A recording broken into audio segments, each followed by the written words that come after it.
Hello friends, कैसे हैं आप सब। आई होप आप सब बढ़िया ही होंगे। मेरे चैनल में दोस्तों आपका फिर से बहुत बहुत स्वागत है।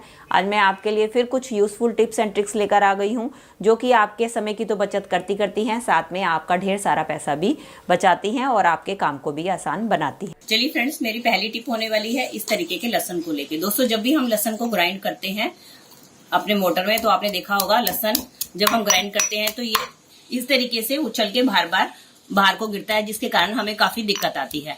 तो उसके लिए बहुत ही अच्छा तरीका है, जब भी आप लहसुन को कूटें तो उससे पहले आपने एक काम करना है। इस तरीके से आप थोड़ा सा नमक लहसुन में डाल दें और इसके बाद आप लहसुन को कूटेंगे तो आप देखेंगे कि आपका लहसुन बिल्कुल भी उछल के बाहर नहीं गिरेगा और आपका लहसुन जो है बहुत ही अच्छी तरीके से पिस जाएगा। चलिए फ्रेंड, मेरी अगली टिप होने वाली है इस तरीके के अनारकली कुर्ते को लेके या घेर वाले कुर्ते को लेके। जब हम इसको नॉर्मली फोल्ड करके अपनी अलमीरा में रखते हैं तो आपने देखा है ये बहुत सारा स्पेस ले लेते हैं, जिसके कारण हमारे बाकी सारे कपड़े आने से रह जाते हैं।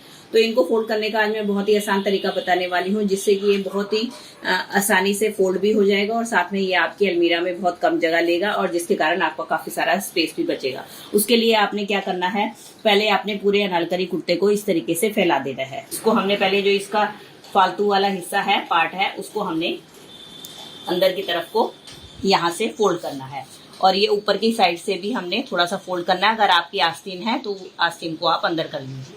उसके बाद ये जो दूसरे वाला हिस्सा है इसको भी हमने अंदर की तरफ को इस तरीके से लाते हुए फोल्ड करना है।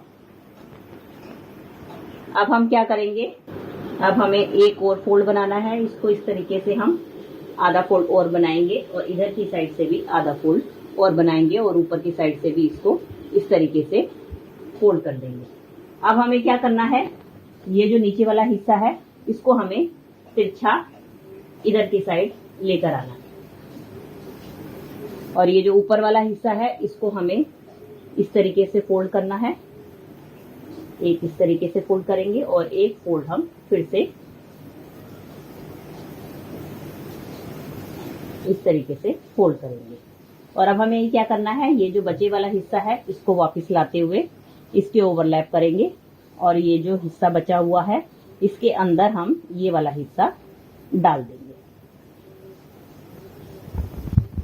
अब आप ये देख सकते हैं मेरा अनारकली कुर्ता कितनी छोटी सी शेप में आ गया है। अब इस तरीके से ना तो ये हमारा कुर्ता खुलेगा और चाहे आप इसको अपनी अलमीरा में रखेंगे तो आप देखेंगे ये आपका बहुत ही कम स्पेस लेगा।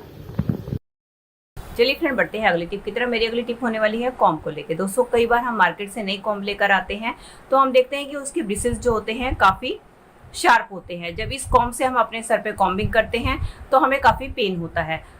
तो क्या करते हैं, हम इस तरीके के कॉम्ब का इस्तेमाल नहीं करते और उनको साइड में रख देते हैं। तो उसका बहुत ही बढ़िया जुगाड़ लेकर आई हूँ कि आप अपनी इस तरीके की कॉम्ब को कैसे ठीक कर सकते हैं। उसके लिए ले आप अपने घर पे रखी हुई नेल पेंट, और नेल पेंट लेने के बाद आपने क्या करना है, अपने ये जो कॉम्ब के ब्रिसल्स हैं उसके ऊपर आपने इस तरीके से हल्के हल्के नेल पेंट की कोटिंग कर देनी है।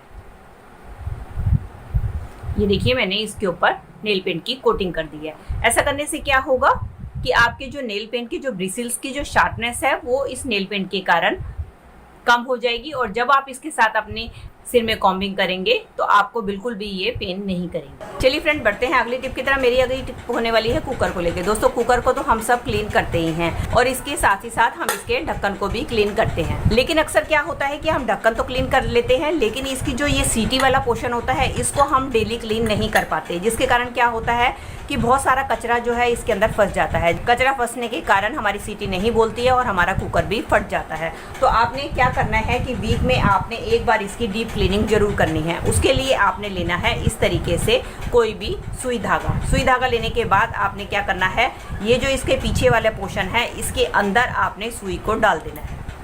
इस तरीके से जब आप इसको क्लीन करेंगे तो इसके जो सारे के सारे होल हैं वो खुल जाएंगे और आपके कुकर का कभी भी फटने का डर नहीं रहेगा। चलिए फ्रेंड्स, मेरी अगली टिप होने वाली है सन टैनिंग को लेके। दोस्तों, क्या होता है कि हम जब गर्मियों में धूप में बाहर जाते हैं तो हमारे फेस पे धूप के कारण काफी सारी टैनिंग हो जाती है। तो उसको टैनिंग को दूर करने के लिए हम फेस के ऊपर तो सनस्क्रीन का यूज कर लेते हैं, लेकिन हमारे बाकी बॉडी के ऊपर सन टैनिंग हो जाए तो उसको दूर करने के लिए बहुत ही घरेलू उपाय मैं बताने वाली हूँ कि आप क्या करें। आप ले कटोरी में थोड़ा सा कच्चा दूध और उसके बाद आपने क्या करना है, इसके अंदर मिला देना है नारियल तेल। क्योंकि दोस्तों आपको पता है नारियल तेल की तासीर बहुत ज्यादा ठंडी होती है। आपके पास अगर नारियल का तेल नहीं है तो कोई भी ठंडा तेल जैसे नवरत्न वगैरह या बादाम का तेल, जो भी ठंडा तेल है आप इसके अंदर डाल सकते हैं। इसके बाद आपने इसको अच्छी तरीके से मिला देना है और इसके बाद जहां भी आपके बॉडी के ऊपर सन टैनिंग हुई है तो आप इसको लगा सकते हैं और चाहे तो आप इसका फेस पे भी इस्तेमाल कर सकते हैं। इसका कोई भी नुकसान नहीं है, ये घरेलू उपाय है। एक बार आप ट्राई करके देखिए, इससे आपकी जो भी सन टैनिंग है धीरे धीरे इससे आपकी सन टैनिंग दूर हो जाएगी और आपकी बॉडी या फेस एकदम पहले जैसा साफ सुथरा हो जाएगा।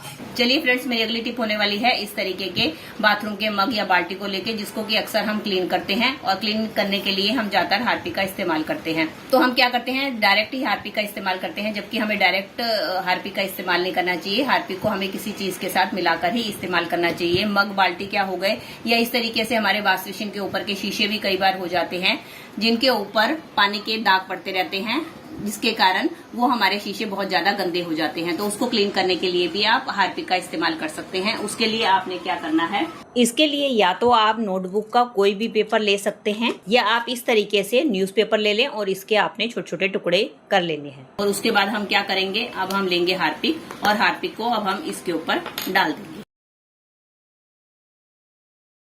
इसको हम अच्छी तरीके से हार्पिक से लगा देंगे और इस बात का ध्यान रखें, आपने ग्लव्स जरूर पहनने हैं, क्योंकि हार्पिक में ऐसे एसिड होते हैं जो कि आपके हाथों को नुकसान पहुंचा सकते हैं। अब ये हार्पिक लगे कागज से आप अपने मग को या अपनी बाल्टी को किसी को भी क्लीन करें तो ये बिल्कुल अच्छी तरीके से चमक जाएंगे। ये आप देख सकते हैं, मेरे देखते देखते ही आपको मग कितना साफ सुथरा दिखाई देने लगेगा। इस तरीके से आप अच्छी तरीके से मग को अंदर बाहर से इन कागज की मदद से, हार्पिक लगे हुए अखबार की मदद से क्लीन कर सकते हैं। इसकी मदद से आपका मग, बाल्टियां चुटकियों में ही साफ हो जाएंगी। अभी मैं आप इसको साफ पानी से आपको वॉश करके दिखाती हूँ कितनी अच्छी तरीके से ये साफ हो चुका है। इसी तरीके से आप अपने वॉशरूम के मिरर को, जिसके ऊपर हार्ड वाटर स्टेन पड़ जाते हैं, उसको भी आप इस तरीके से बहुत अच्छी तरीके से क्लीन कर सकते हैं। इससे इसके ऊपर जितने भी हार्ड वाटर स्टेन होंगे वो एकदम दूर हो जाएंगे। ये देखिए, इसकी मदद से हमारे मिरर और मग्गा कितनी अच्छी तरीके से क्लीन हो चुके हैं।